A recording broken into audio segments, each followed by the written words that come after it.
Bonjour et bienvenue à la Société des Jeux. Aujourd'hui, je vous propose de découvrir les jeux qui font parler d'eux en cette semaine du 20 février. Et comme je n'ai pas eu beaucoup de réception cette semaine de mon côté, alors on met l'emphase sur les projets en sous-financement. Sans plus tarder, on regarde ça à l'instant. C'est parti! Je débute avec la surprise de la semaine, le numéro 1 des projets sur Kickstarter, et j'ai nommé Hertz de Maxime Tardif, publié chez Inside Out Game, un magnifique jeu de construction de tableaux de cartes pour 1 à 5 joueurs, des parties de 45 à 90 minutes, de magnifiques photos, puisqu'on parle ici de la Terre. Alors, on a utilisé les photos magnifiques pour les cartes. C'est abordable à partir de 42$ US et c'est disponible en français. Alors, déjà plus de 4000 contributeurs pour 261 000$ canadiens d'accumulés. Wow, bravo, Connor et Maxime, félicitations, très fier de vous et très content de faire partie de l'aventure avec ma vidéo de présentation du jeu. Alors, beaucoup de demandes pour une partie en solo. J'essaie de vous préparer ça au courant de la semaine, alors c'est à suivre. Pour plus de détails, je vous invite à aller jeter un coup d'œil à ma vidéo et surtout d'aller voir la campagne Kickstarter.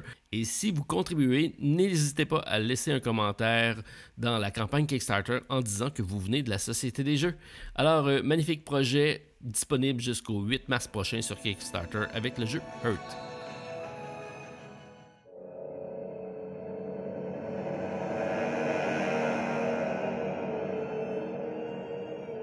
Et je poursuis avec le jeu Kingdoms Forlorn, Dragons, Devils and Kings. Alors c'est un jeu épique coopératif pour 1 à 4 joueurs dans un univers Dark Medieval Fantasy. C'est disponible à partir de 139€ pour le jeu de base ou 221€ pour le all-in. Il faut additionner 27 à 32€ pour le shipping, mais les taxes sont incluses dans le prix. Alors, on parle déjà de 5372 contributeurs pour plus de 1 million de dollars d'accumulés. 8 mars, la fin de la campagne. Alors, un très beau jeu avec plus de 1000 magnifiques illustrations, de très belles figurines. Mais pour ce qui est du gameplay, ça me semble correct, mais pas très original de ce côté-là. Alors, pour les amateurs de belles figurines, toujours gagnant ce type de projet sur Kickstarter. Et c'est encore le cas avec Kingdom Forlorn, Dragon, Devil and Kings, et c'est disponible jusqu'au 8 mars prochain sur Kickstarter. C'est également le retour d'un autre jeu présenté sur la chaîne. Je parle de Trinity of Rhyne, dont la campagne initiale avait été annulée. Et là, ils sont de retour et c'est financé cette fois-ci avec 376 contributeurs, 49 000$ d'accumulés et une campagne qui se termine le 9 mars prochain. C'est disponible à partir de 110$ canadiens pour le jeu de base et 138$ pour le all-in qui inclut 2 maps différentes en néoprène et de magnifiques miniatures délavées ou si vous préférez Sundrop. Alors, c'est un jeu de 2 à 4 joueurs, des parties de 90 à 120 minutes, 12 ans et plus. La version française est disponible. C'est un jeu de construction de royaume très original, incluant plusieurs bâtiments pour renforcer vos positions. Plusieurs chemins vers la victoire, on parle de la Trinité, soit la richesse avec la construction du Hall des Anciens, la victoire militaire par la conquête des territoires et la religion en réalisant à l'aide de votre druide la potion vous permettant d'invoquer votre dieu. Alors, la version française des règles sera disponible et pour plus d'informations, je vous invite à aller écouter ma précédente vidéo qui parle du jeu et qui est également disponible sur Kickstarter. Alors allez y jeter un coup d'œil, ça en vaut la peine et vous allez en avoir pour votre argent assurément avec le jeu Trinity of Rhyne et c'est disponible jusqu'au 9 mars prochain. Le prochain jeu m'a été proposé à maintes reprises par les abonnés de ma chaîne. Alors on parle de Captain Log, premier projet de la compagnie Present is Future Game d'Espagne. C'est un jeu de type sandbox à thématique pirate et corsaire pour 1 à 4 joueurs et des parties pouvant varier d'1 heure à 4 heures. Tout simplement parce que vous décidez le nombre de points d'objectif que vous voulez fixer en début de partie, donc ça peut faire varier la longueur de la partie. Un seul prix, 80€. Il faut compter 16 à 25€ pour le shipping. Présentement, 864 contributeurs pour 94 000$ d'accumulés. Une campagne se termine le 1er mars prochain.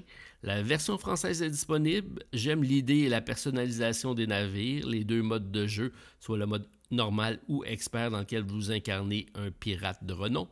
J'aime moins par contre la direction artistique qui est très beige. C'est un jeu qui se passe dans l'océan, donc j'aurais aimé voir un peu de bleu. Bref, c'est quand même un jeu intéressant par son aspect sandbox, donc vous pouvez utiliser le jeu pour en faire un peu ce que vous voulez. Ça, c'est bien. Alors, Captain Log, c'est disponible sur Kickstarter en français et c'est jusqu'au 1er mars prochain. Et je complète ma tournée du côté Kickstarter avec une petite carte cachée. On parle d'un jeu français, Ship Adventure, premier projet de Junior Bendayen. Présentement seulement 13 contributeurs, avec un objectif peut-être un peu haut, mais comme la campagne est disponible jusqu'au 2 avril prochain, on a peut-être le temps. Alors c'est à voir. C'est un jeu de chasse au trésor en navire pour 1 à 4 joueurs, 48 € pour le jeu de base, les taxes de vente sont incluses dans le prix, et c'est bien sûr disponible en français. 2 modes de jeu, une chasse au trésor avec 4 morceaux de cartes à trouver pour trouver l'emplacement du fameux trésor, ou une bataille navale avec la conquête des Caraïbes. Une composition de maps différentes à chaque partie, beau premier projet, alors bonne chance Junior avec Ship Adventure, c'est disponible jusqu'au 2 avril prochain.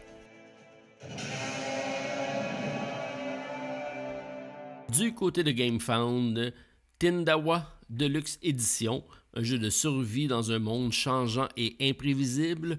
On parle présentement de 920 contributeurs pour 101 000 $ canadiens d'accumulés. Encore 14 jours à la campagne. On parle d'un jeu disponible à partir de 112 $ canadiens pour la version Deluxe. Le jeu est disponible en français et sera commercialisé par Funforge, alors très bonne nouvelle, merci à eux. Un jeu d'exploration et de contrôle de territoire pour 1 à 4 joueurs, pouvant être joué en solo, en coopératif ou en mode compétitif. 30 minutes par joueur, 13 ans et plus. L'action se passe au 15e siècle lors de l'invasion des îles Canaries par les conquistadors. Vous incarnez les natifs qui utilisent les offrandes à leurs dieux pour créer des événements changeant le cours du jeu, tels des tremblements de terre, des éruptions volcaniques et des tsunamis. Le nombre d'actions du jeu est assez impressionnant. C'est un jeu qui semble très complet, avec beaucoup de stratégie, un beau design de jeu qui n'est pas sans nous rappeler un certain Spirit Island. Alors la barre est haute à découvrir avec Tindawa sur GameFound. Et du côté de Game on Tabletop, c'est le retour de Olem, le robot interactif avec vos jeux de société. Présentement 202 contributeurs pour 54 000 € d'accumulés et l'atteinte de l'objectif c'est fait, alors bravo. Encore beaucoup de temps pour aller vous informer par rapport à la campagne, ce qui se termine le 17 avril prochain.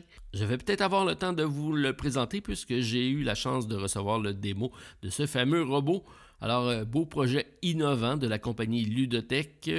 Reste à découvrir les jeux qui y sont intégrés. Alors, intriguant tout ça. Olem, c'est disponible sur Game on Tabletop jusqu'au 17 avril prochain. Et comme dernier projet, la cerise sur le gâteau, l'excellent Dice Throne et sa saison 2, ajoutant 8 nouveaux personnages, mais surtout l'extension Adventure qui permet de le jouer en mode coopératif ou en solo. Alors, un must-to-have pour les amateurs de ce très bon jeu de confrontation.